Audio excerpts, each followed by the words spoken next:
After 12 relentless years turning a dying company into a $78 million powerhouse, I sat at my father's birthday dinner and listened to him say, "Your brother will be taking over next quarter." He smiled. Everyone clapped. I smiled too. But inside, I was already rewriting the future he thought he controlled. The last time I let someone see me break was the day my mother died. Since then, I've learned that in certain families mine included pain as currency. And showing it? That's bankruptcy. So when my father, Lionel Hale, looked across the long mahogany dinner table that night, his arm draped proudly around my younger brother Kyle, and said, "Kyle will be stepping in to lead Haleport this fall," I didn't flinch. I didn't blink. I lifted my wine glass with the calm of a woman who had just been stabbed in the heart and decided to bleed later. We were at the Braxton Club in Charleston, an old money favorite with crystal chandeliers and waiters who remembered your Scotch order. The room was filled with clients, shareholders, extended family, and a carefully selected press photographer my father had casually invited. To them, it was a celebration of legacy. To me, it was a hostile takeover dressed in birthday cake and fake toasts. I had taken over Haleport Logistics 12 years ago when the company was circling the drain-over extended, tech-illiterate, and months away from defaulting on a major government contract. My father had lost control of the board and didn't want the embarrassment of being removed. He passed me the reins like he was doing me a favor. I was 32, unmarried, freshly divorced, technically. I remember signing my divorce decree on the same day I signed my first executive contract at Haleport. 2 signatures. One name, a woman ready to begin again. And I didn't just fix the company, I transformed it. I modernized our infrastructure, landed 3 federal shipping contracts, led an expansion that doubled our warehouse network. I bled for that company. Literally once slicing my hand on a rusted shipping container door while inspecting a failing hub in Ohio. I remember standing in the snow, phone to my ear, negotiating a merger while blood soaked through my glove. And now, Lionel Halethi, same man who'd gone radio silent during our second year of turnaround, was announcing that Kyle, his golden child, would be taking over. Kyle, who left Stanford early to start a drone racing league, who burned through a $2 million investment from our family trust before quitting to find himself in Bali, who came back 6 months ago with a perfect tan and a portfolio full of jargon he didn't understand. I looked at my father that night, really looked at him, and realized something. He had never intended to let me keep what I built. In his eyes, I had been a steward, a stand-in, the dutiful daughter who held the kingdom while the prince was finding his sword. But what they didn't know, and what neither of them bothered to ask, was that I hadn't just been building Haleport. I'd been building leverage. The real kind. Ownership, contracts, control. So while Kyle grinned like he'd just won the lottery, and my father raised a toast to family legacy, I smiled back like a woman preparing for war. Because this wasn't over. In fact, it was just beginning. I didn't sleep that night. Not from anger. From clarity. The kind that comes when a storm breaks inside you, and everything suddenly looks clean, sharp, undeniable. At 2:11 a.m., I poured a glass of rye whiskey and opened the file cabinet in my home office, the one labeled simply Ironclad. Inside were 12 years' worth of documents, agreements, amended charters, investment records, a paper trail that, until now, had been nothing more than my insurance policy. Now it was my sword. You see, when I took over Haleport Logistics, my father made it look like I was being handed the keys. But I knew better. Nothing is handed to a woman in this world without someone waiting to take it back. So I negotiated. Every year that I turned a profit, I asked for equity. Every year he needed me to bail out a bad decision, I asked for more control. In 2015, when we expanded into government contracts and my father balked at the liability, I personally invested $1.8 million to cover the risk. In return, 10% additional equity, and a clause in our charter giving me veto power over any executive appointment. In 2018, when Kyle blew a hole in the family trust and my father quietly borrowed from company reserves to cover it up, I bailed him out again. That cost him 7% and 2 board seats, which I filled with people who knew exactly who they owed their careers to. He signed the deals, every single one, because he never thought he'd need to read the fine print. Because in his mind, he was always the king. And I? Just the queen who held court while he rested. That night, I pulled up a folder on my laptop labeled Board Safeguards. Inside was a scanned PDF, the 2019 Executive Rights Addendum. It stated, in unmistakable language, that no transfer of executive power could occur without the consent of the majority shareholder. Me. As of that fiscal year, I held 61.4% of Haliport Logistics Group. Majority. Not by accident. Not through inheritance. Through strategy. My hands trembled slightly as I hovered over the keyboard, not from fear, but adrenaline, because I knew what this meant. My father's announcement wasn't just insulting, it was illegal. And Kyle? He thought he'd be walking into my office next week, maybe changing the rug, swapping the artwork, bringing in some sleek tech from whatever startup he wanted to copy. But he'd never even seen a supply chain crisis up close. He'd never stood in a frozen warehouse at 3 a.m. waiting for a government inspector to greenlight a shipment that was already 18 hours behind. He had no idea what it meant to lead, to own. But I did. By 4 a.m., I had printed every critical contract and stored backup copies in a secure cloud vault. I wasn't taking chances. I also drafted a letter to the board, time-stamped but not sent. Not yet. This would happen face-to-face. At 8:45 a.m., I walked into Hellport HQ with my head high and my eyes clear. The morning staff barely made eye contact, whispering like children who had heard their parents fight the night before. Someone had leaked the dinner announcement already. Good. Let them talk. Let them choose sides. Because today, they'd see exactly what side I was on. I've walked through the glass doors of Haleport Logistics nearly every weekday for over a decade. Same polished concrete floors, same scent of overbrewed coffee, same hum of emails, supply chain alerts, and muted footsteps. But that morning, everything was different. Silence wrapped the building like a shroud. Reception barely offered a glance. No morning greetings, no jokes in the break room. Even the operations wing, which usually buzzed like a stock floor during Q4, was eerily subdued.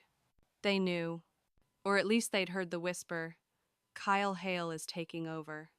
A few department heads shifted in their chairs as I passed, uncertain whether to stand, wave, or look away. I didn't acknowledge them. Not out of arrogance, but strategy. When you're walking into a battlefield, the first thing you do is establish posture. Confidence isn't just for you. It's for everyone watching you, deciding whether to follow or flee.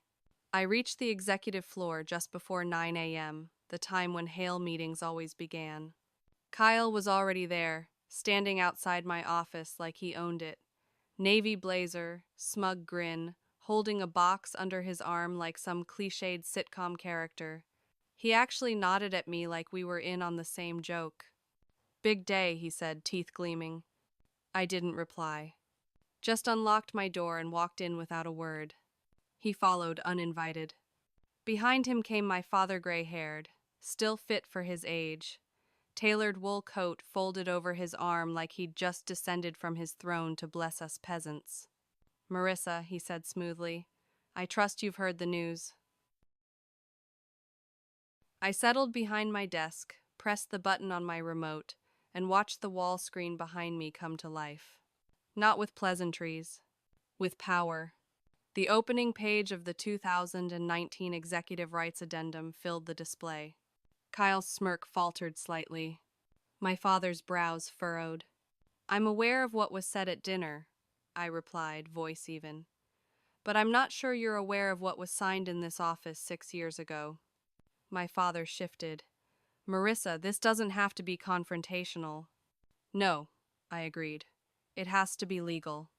I stood up, tapped the screen again. A highlighted clause appeared. Executive transition must be approved by all majority shareholders. I turned slowly. I own 1.4% of Haliport. You do not have the right to appoint a new CEO without my signature. Kyle sputtered. That's not true, Dad. It is, I said, reaching into the drawer and laying down two more documents. The equity agreements from 2015 and 2018, and a letter from the state registrar confirming ownership. Kyle stepped forward, still clinging to whatever narrative he'd been fed. You're bluffing. I smiled coldly. You're projecting. My father opened the files, his eyes scanning fast. His mouth tightened, jaw twitching once before settling into stone. He knew, deep down, he knew I had outmaneuvered him. But pride, his oldest addiction, still clung to him like smoke. This company was meant for the family, he said. You don't get to decide that alone. But I do, I replied, because I earned it alone.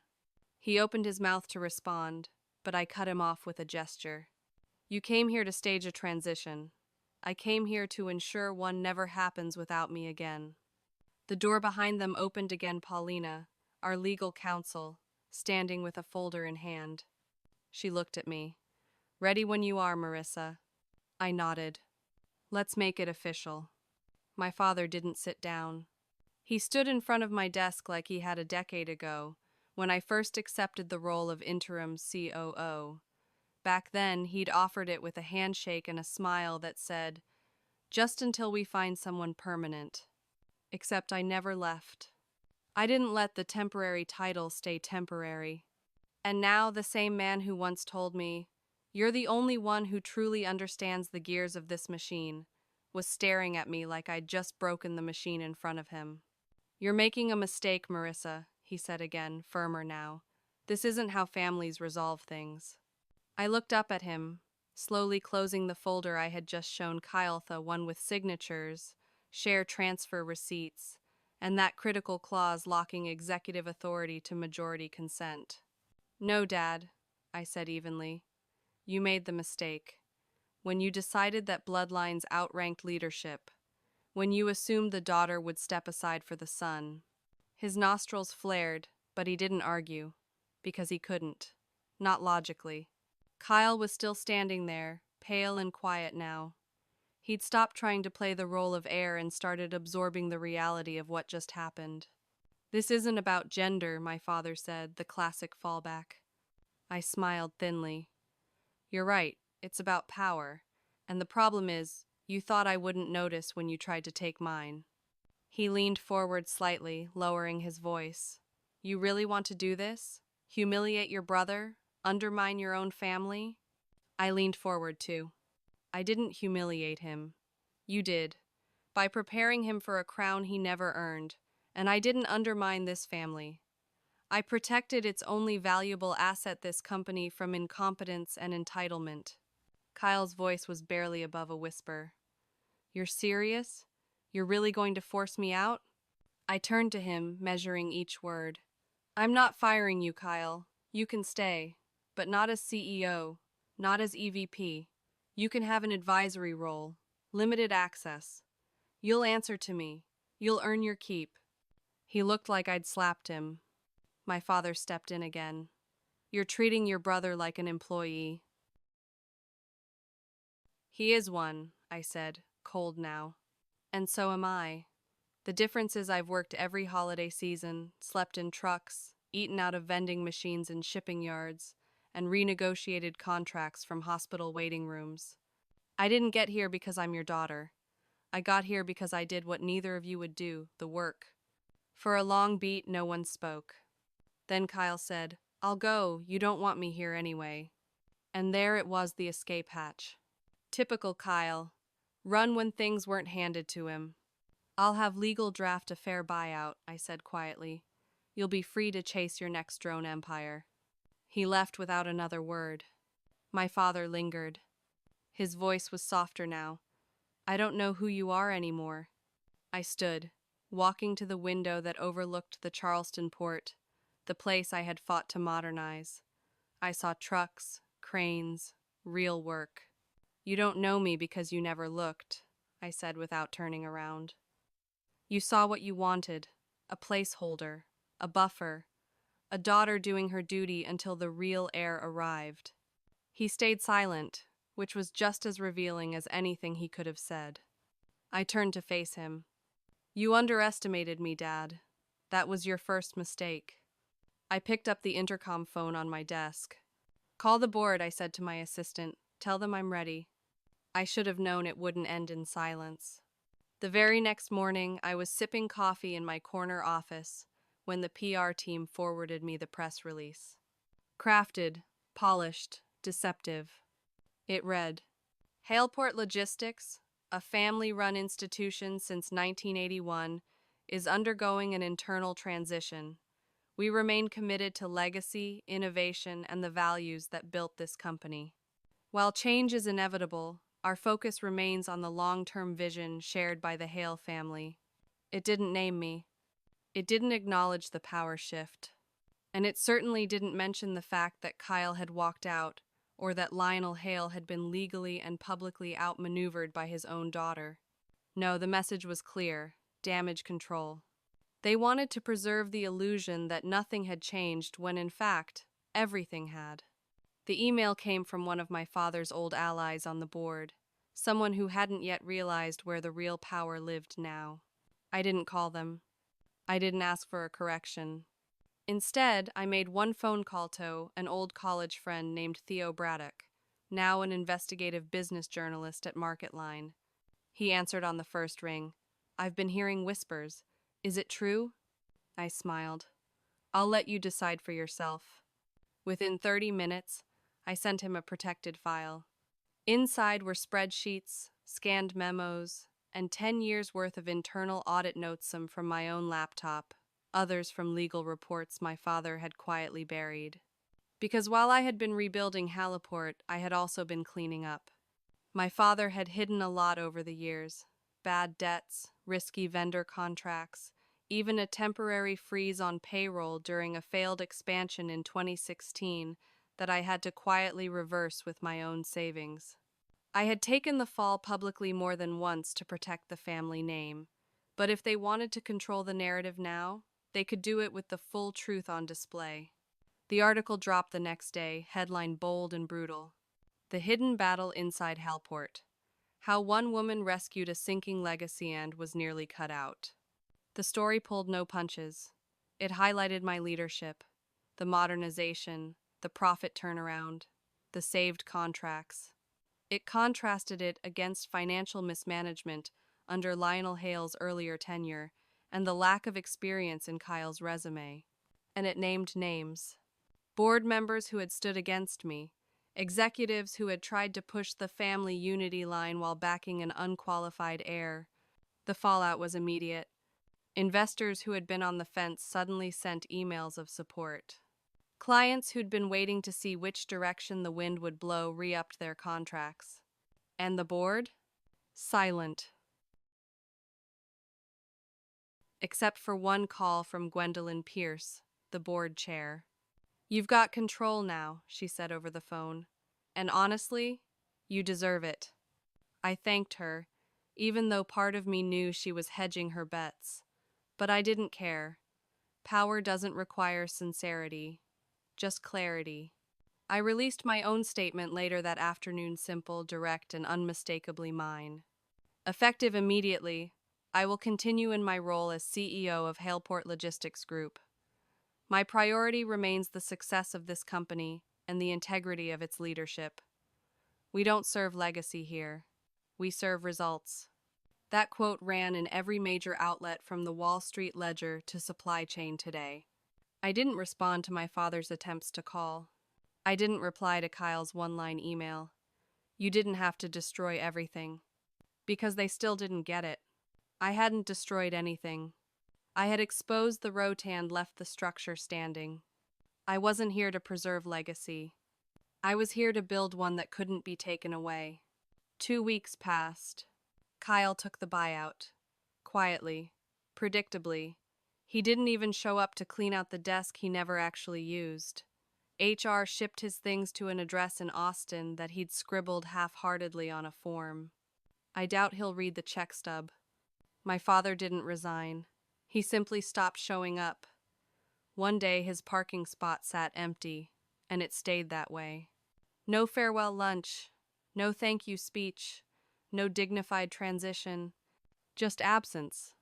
And yet their fingerprints were still everywhere in policy drafts, in old org charts, in the corners of offices that no longer belonged to them. I walked the building in those first days with a strange ache in my chest. Not grief exactly, not regret either, just weight. Victory has mass, especially when it's earned. But so does isolation. The staff treated me differently, not badly, just differently.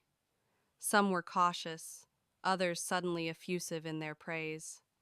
As if now that I held the throne, they weren't sure how to stand in the room with me. I noticed which smiles were real, and which ones had an expiration date. There was no dramatic collapse, no rebellion from within, because no one could deny the numbers. Haleport was thriving. With Kyle gone and new leadership in legal and finance, we were leaner, smarter, faster. Still at night, I stared at my phone longer than I'd admit. No texts from Kyle. No voicemails from my father. No invitation to Sunday dinner. The house I'd grown up in was only 12 miles from the office, but it felt like another country now. I passed it once on the way home, lights on in the kitchen. A new car in the driveway that I didn't recognize. It wasn't mine anymore. Maybe it never was. A month later, I agreed to meet my father for dinner at a quiet restaurant off Broad Street. No reporters, no family, just two people and a long overdue conversation. He looked older, tired in a way I'd never seen before. There was no lecture, no accusations. Just a glass of bourbon and a silence he finally broke with one line. I underestimated you. Not an apology, but more than I expected. I nodded. You always did. He asked me how the company was doing. I told him profits were up. I was expanding into automated freight routing. We'd landed 2 new contracts. He smiled faintly. Pride or bitterness, I couldn't tell. We parted with a nod. No hug, no olive branch. Just a quiet, mutual understanding that whatever bridge had once stood between us had burned and neither of us was planning to rebuild it. Not yet, and maybe never. But as I sat in my office the next morning, watching the sunrise hit the Charleston harbor, I felt something unexpected. Peace. Not happiness, not closure, just peace. I had built Haleport into something no one could steal again. Not through boardroom whispers, not through inheritance, not through misplaced loyalty. I didn't need their approval, because I had already won. And I had done it the only way I knew how. Not by begging, by building, not by being the good daughter, by being the right leader. And if that meant losing a family to protect a legacy, so be it.